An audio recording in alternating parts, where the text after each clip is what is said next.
హివియో Sai welcome to our channel. Right now నాతో పాటు శ్రీనివాస్ గారు ఉన్నారు. ఎస్, రామోజీరావు గారు ఇక లేరన్న విషయాన్ని మనం జీర్ణించుకోవడం చాలా కష్టంగా ఉంది. అండ్ రామోజీ ఫిలిం సిటీ లాంటి ఒక మంచి సిటీని అండ్ ఫిలిం ఇండస్ట్రీ మొత్తం తలెత్తుకునేలా చేసుకున్న రామోజీరావు గారు ఇక లేరు. అండ్ రైట్ నౌ మనతో పాటు శ్రీనివాస్ గారు ఉన్నారు. సో ఆయనతో మాట్లాడి ఆయన ఎక్స్పీరియన్స్ ఏంటి అనేది తెలుసుకుందాం. సార్ నమస్తే సార్. సో రామోజీరావు గారితో మీకున్న ఎక్స్పీరియన్స్ కానీ ఆయనను ఎప్పుడైనా కలవడం కానీ ఇలాంటివి ఏమైనా జరిగాయా? రామోజీరావు గారి అనుబంధం వాళ్ళ సంస్థలతోని నాకు బిగిన్ అయింది. మార్గదర్శి అనే సంస్థ నా జీవితానికే మార్గదర్శి. ఎందుకంటున్నానంటే మార్గదర్శిలో నేను యాక్టర్ కానప్పుడు 83, 84 ఆ సంవత్సరంలో నేను ఒక చీటీ వేసి ఆ చీటీని డ్రా చేసి నా బిజినెస్ కెరియర్ స్టార్ట్ చేసి ఈరోజు మళ్ళీ యాక్టర్ అయ్యే సమయానికి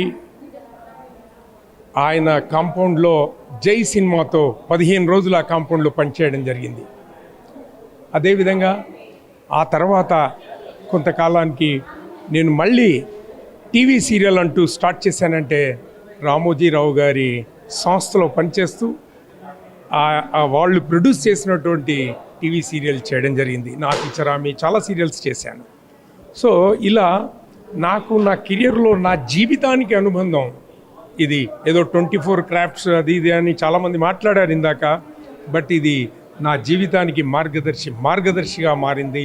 నేను ఎప్పుడు ప్రతి ఇంటర్వ్యూలో నేను ఈ మార్గదర్శిని గుర్తు చేసుకోకుండా, రామోజీరావు గారు స్థాపించినటువంటి ఈ యొక్క సంస్థను గుర్తు చేసుకోకుండా నేను ఎప్పుడు కూడా ఏ ఇంటర్వ్యూ కూడా పూర్తి అవ్వదు. ఎందుకంటే రెగ్యులర్గా వాళ్ళు యాంకర్స్ అడుగుతూ ఉంటారు ఎలా పైకి వచ్చారు అని.